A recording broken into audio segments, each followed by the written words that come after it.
ជំរាបសួរខ្ញុំបាទស៊ីនឿនពីក្រុមហ៊ុន Net Cambodia ប្រធានបទរបស់យើងថ្ងៃនេះគឺយើងនឹងរៀន design Power BI ឲ្យចេញជាទម្រង់បែបនេះរបាយការណ៍នេះគឺយើងនិយាយអំពី GDP រយៈពេល3ទសវត្សរ៍ចាប់តាំងពីឆ្នាំ1994របស់ប្រទេសទាំង11នៅក្នុងតំបន់អាស៊ានហើយរបាយការណ៍នេះមានប្រភពចេញមកពី World Bank, IMF ឡាក់និងឡាក់យើងមាន agenda ចំនួន6ទី1គឺយើងនិយាយអំពីការ share file របស់ទង់ជាតិពី OneDrive ដើម្បីយកទៅប្រើប្រាស់នៅក្នុង Power BI ទី2នោះគឺយើងនិយាយអំពី Excel data និងការ import Excel ទៅក្នុង Power BI ទី3នោះគឺយើងនិយាយអំពី Power BI page size និង background color ហើយទី4នោះគឺយើងនិយាយអំពីការ add table visual និងការរៀបចំ field ឲ្យបានត្រឹមត្រូវទី5នោះគឺយើងនិយាយអំពីការ format table visual ហើយចុងក្រោយគឺយើងនិយាយអំពី report title និង subtitle អស់យើងដើម្បីកុំឲ្យខាតពេលយូរចាប់ផ្ដើមទាំងអស់គ្នាបាទបងប្អូនឥឡូវនេះយើងចាប់ផ្ដើម agenda ទី1របស់យើងដែលនិយាយអំពីការ share file ពី OneDrive ទៅកាន់ Power BI អញ្ចឹងខ្ញុំចូលទៅក្នុង OneDrive របស់យើងតទៅទៀតខ្ញុំចូលទៅក្នុង folder ដែលខ្ញុំត្រូវការ share ខ្ញុំចូលទៅក្នុង folder ទង់ជាតិរបស់យើងនេះអញ្ចឹងខ្ញុំឧទាហរណ៍ថាយើងនឹងត្រូវការ share file ទង់ជាតិកម្ពុជានេះយកទៅប្រើប្រាស់នៅក្នុង Power BI អញ្ចឹងបងប្អូនយើងគ្រាន់តែចុច right click យើងយកពាក្យ OneDrive នេះតមកទៀតបងប្អូនចុច manage access អញ្ចឹង file នេះគឺជា file ថ្មីដែលយើងមិនធ្លាប់ share ពីមុនមកទេអញ្ចឹងយើងចូលទៅក្នុង link tab នេះតមកទៀតបងប្អូនចុច create and share a new link អញ្ចឹងបងប្អូនហើយបន្តមកទៀតនោះគឺយើងចុចសញ្ញា setting icon នេះហើយយើងចុចទៅលើ anyone តមកទៀតយើងចុច apply ហើយយើងចុច copy link ដើម្បី create link ចឹងបងប្អូនណាអញ្ចឹងយើងបិទវាមួយទៅហើយយើងចូលទៅម្ដងទៀតអញ្ចឹងបងប្អូនយើងបិទគឺដើម្បីឲ្យប្រកាសថា link របស់យើងត្រូវបានបង្កើតយ៉ាងជោគជ័យអញ្ចឹងណាទើបយើងទៅ copy តាមក្រោយអញ្ចឹងខ្ញុំចូលទៅដដែលចូលទៅក្នុង OneDrive manage access link ចុះបងប្អូនសង្កេតឃើញណានេះគឺលេខ1ណាឥឡូវនេះ link បង្កើតបានជោគជ័យការដំបូងគឺវាឲ្យយើង create and share new link ប៉ុន្តែឥឡូវឡើងមានហើយបានតែ file ត្រូវបាន share យ៉ាងជោគជ័យអញ្ចឹងយើងគ្រាន់តែចុច copy ចង់បងប្អូនសង្កេតមើល file link នេះបន្តិចបើសិនខ្ញុំចូលទៅក្នុង notepad ហើយខ្ញុំប៉ះ link ហ្នឹងអញ្ចឹងបើសិនជាយើងយក link ទាំងដល់បែបនេះទៅប្រើប្រាស់ក្នុង Power BI នោះ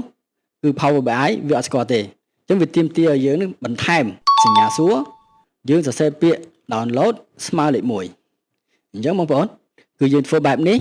ទើប Power BI ស្គាល់ហើយឧទាហរណ៍ជាក់ស្ដែងនោះខ្ញុំនឹងបង្ហាញជូនបងប្អូននៅ agenda ទី2អូខេបងប្អូនឥឡូវនេះយើងចាប់ផ្ដើម agenda ទី2ដែលយើងនិយាយអំពី Excel file នេះហើយនឹងការ import Excel ទៅក្នុង Power BI អញ្ចឹងខ្ញុំចូលទៅក្នុង file Excel បាទបងប្អូនដឹងយើងសង្កេតឃើញ Excel របស់យើងមាន4 column A គឺឈ្មោះប្រទេសហើយសម្រាប់ B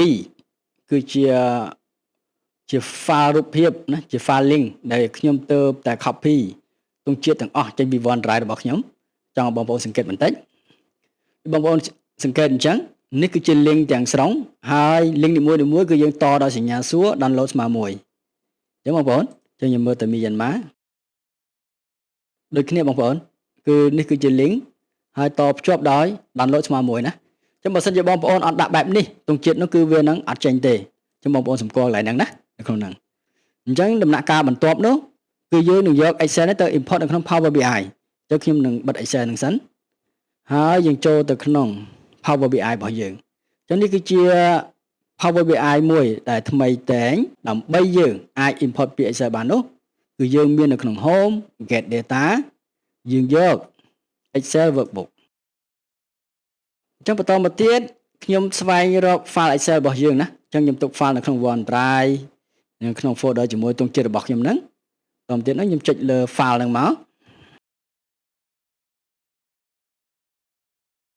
អូខេយើងរងចាំបន្តិចអញ្ចឹងបងប្អូនសង្កេតឃើញណានេះគឺជា table ដែលខ្ញុំបានដាក់ឈ្មោះ Asian GDP មិញណា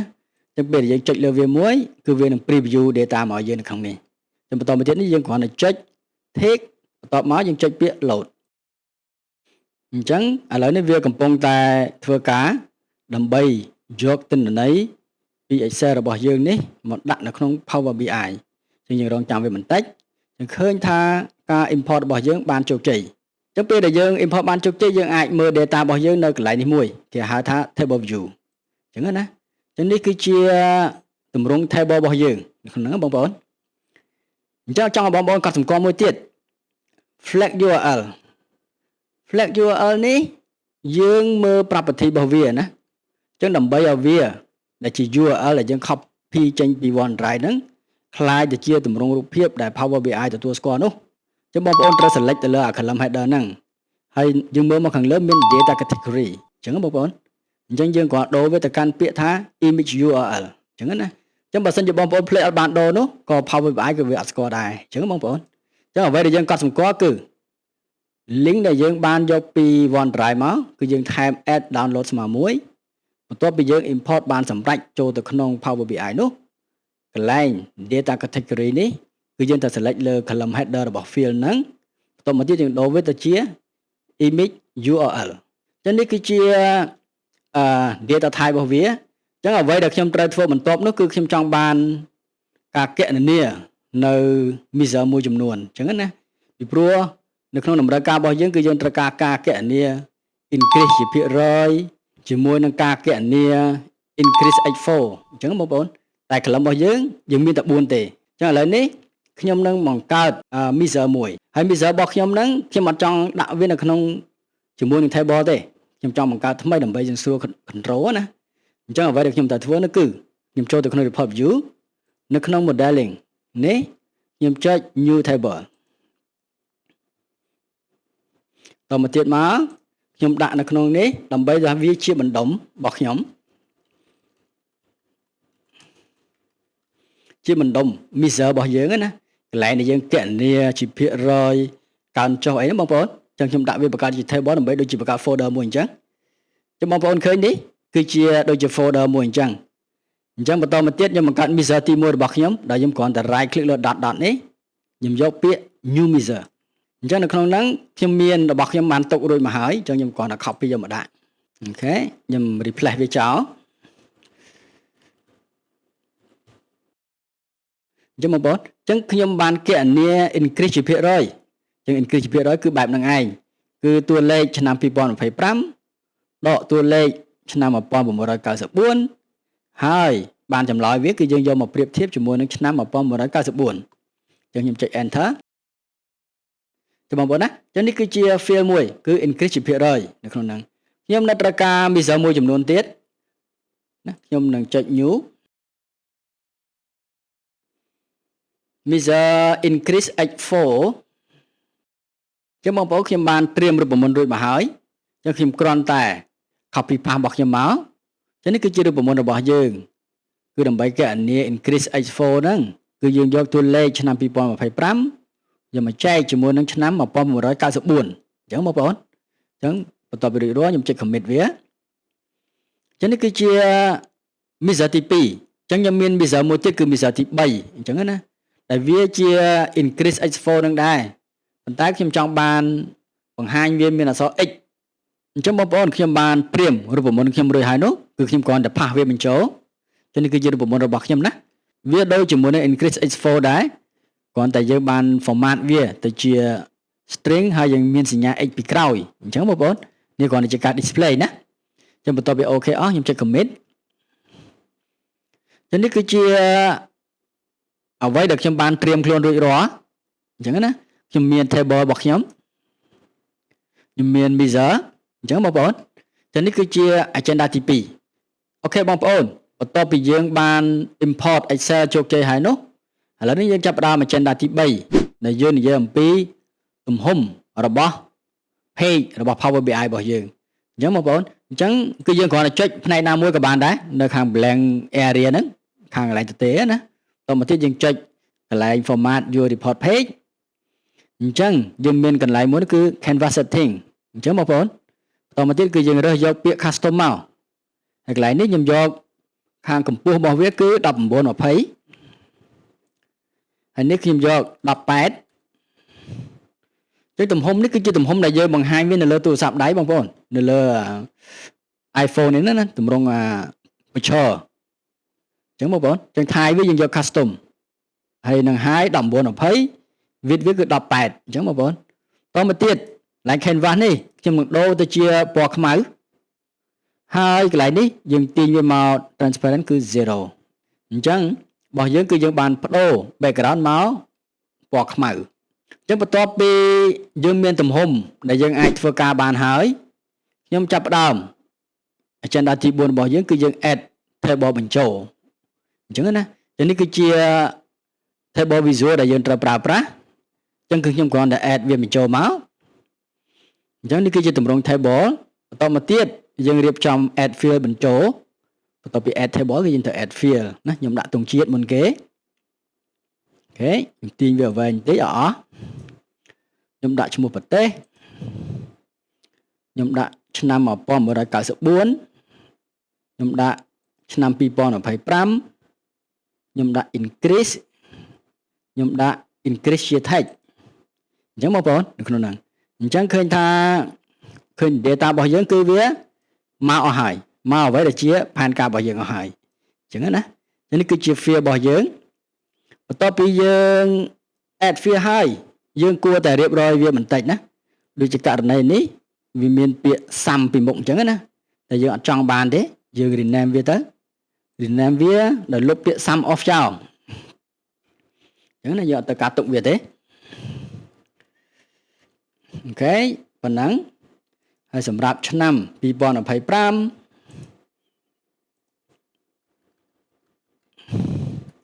ដូចគ្នាដែរយើងលុបវាចោលក្នុងហ្នឹងហើយសម្រាប់នេះ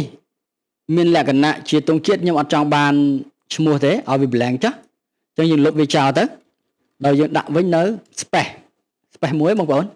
អញ្ចឹងណាអញ្ចឹងយើងឃើញថាវាបាន blank ហើយសម្រាប់លើទង់ជាតិនេះយើងអត់ត្រូវការវាទេអញ្ចឹងណាបងប្អូននៅក្នុងហ្នឹងអញ្ចឹងនេះគឺជាការ add នៅ table បន្ទាប់មកយើងបាន add field ហើយយើងបានរៀបចំ field ទៅតាមអ្វីដែលជាទម្រង់ដែលយើងចង់បានអញ្ចឹងឥឡូវនេះគឺយើងទៅដំណាក់កាលបន្ទាប់អញ្ចឹងដំណាក់កាលបន្ទាប់នោះគឺខ្ញុំនឹងចាប់ផ្ដើម format table របស់យើងអញ្ចឹងខ្ញុំនឹង format ដំបូងគេបំផុតណាយើង format ដែលសំខាន់ហ្នឹងគឺ overall វាសិនណាទាំងអស់ format ទាំងអស់មកវាជា structure របស់ table ទាំងមូលអញ្ចឹងរបស់វាទាំងមូលហ្នឹងគឺយើងចូលទៅក្នុង format your visual យើងមានពាក្យ general នៅក្នុងហ្នឹងនៅក្នុងនេះយើងមានពាក្យ effect អញ្ចឹងបងប្អូនតែខ្ញុំអត់ចង់បាន background ទេណាអញ្ចឹងទាំងអស់ហ្នឹងឃើញទេវាអត់មាន background ទេគឺវាឆ្លោះ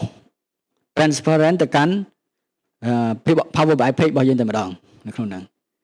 អញ្ចឹងបន្តមកទៀតខ្ញុំចាប់ផ្ដើមរៀបចំ format មួយចំនួននៅក្នុងហ្នឹង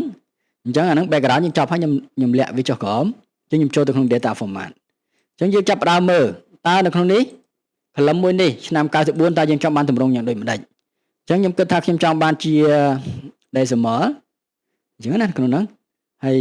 យើងប្រើ decimal ពីខ្ទង់ទៅតមកទៀតយើងដូរ column របស់យើងទៅឆ្នាំ2025ក៏ដូចគ្នាដែរឲ្យវា consistency ឲ្យហើយពីខ្ទង់តមកទៀតនោះខ្ញុំដូរទៅកាន់ពាក្យ increase ជាភាគរយអញ្ចឹងកន្លែងនេះវាគួរតែជា percentage អញ្ចឹងបងប្អូនអញ្ចឹងវានឹងចេញមកជា percentage ឲ្យយើងអញ្ចឹងណានៅក្នុងហ្នឹងបន្ទាប់ពីយើង format overall table វារួចហើយណាឥឡូវយើងចាប់ផ្ដើម format នៅខាងក្នុងនេះម្ដងអញ្ចឹងបងប្អូនអញ្ចឹងដើម្បីយើង format វាបានហ្នឹងយើងត្រូវ select ទៅលើ table មួយហ្នឹងយើងចូលទៅក្នុង format visual តមកទៀតនោះនៅក្នុង style preset នេះយើងយក none ព្រោះយើងអត់ចង់បានអ្វីដែលជាគេរៀបចំហើយណាយើងចង់ធ្វើដោយខ្លួនឯងអញ្ចឹងខ្ញុំយកពាក្យ none អញ្ចឹងបងប្អូននៅក្នុងហ្នឹងតមកទៀតនៅក្នុង value ណាយើងឃើញវាទូចណាស់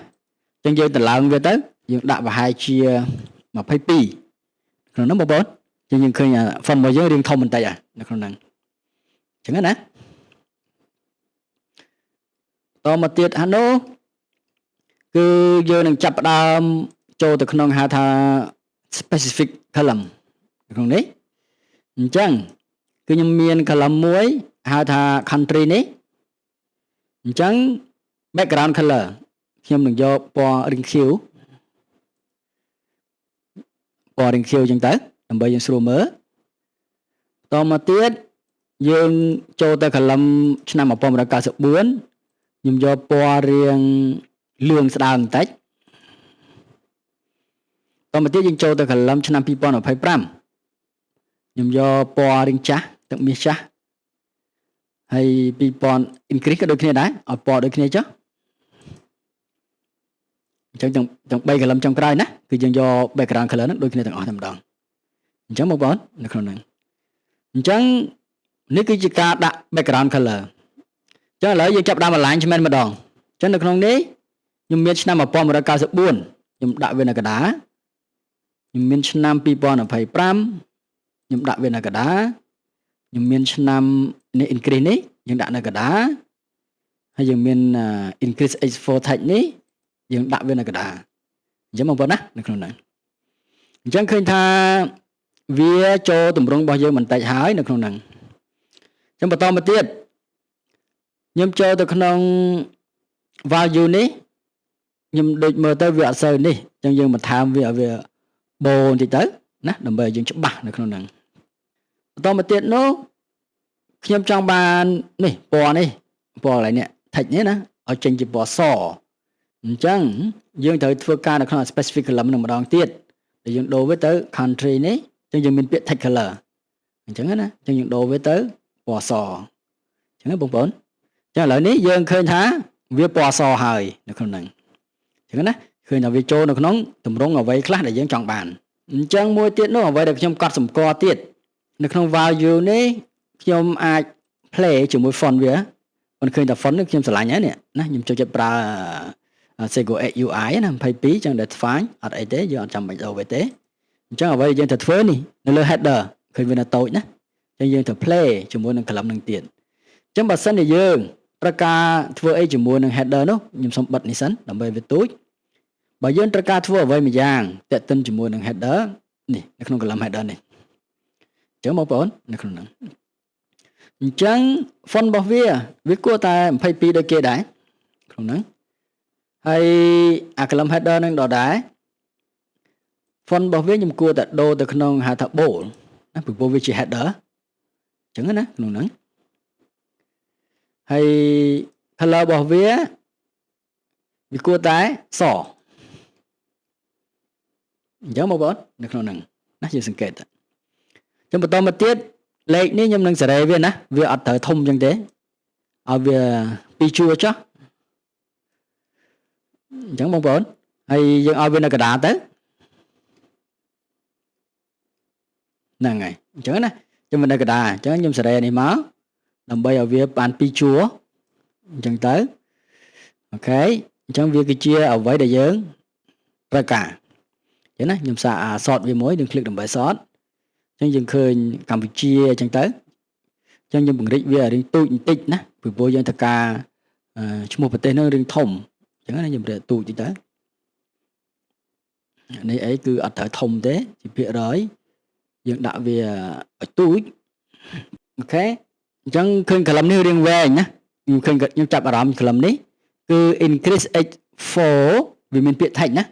អញ្ចឹងយើងគ្រាន់តែ click លើវានេះយកពាក្យ rename នេះលុបពាក្យ text ចេញណាដើម្បីឲ្យត្រូវ text នេះវាគ្រាន់តែជា caption ដើម្បីយើងចំណាំទេហ្នឹងអញ្ចឹងបងប្អូនអញ្ចឹងខ្ញុំដាក់វា2ជួរដែរ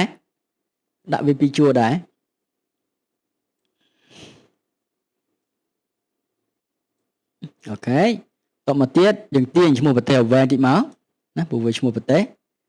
យើងទាញវាឲ្យវែងតិចមកអូខេហ្នឹងហើយចាំបងប្អូនណាអញ្ចឹងនេះគឺជានេះរបស់យើងអញ្ចឹងឃើញថាយើងមាន column header ហើយ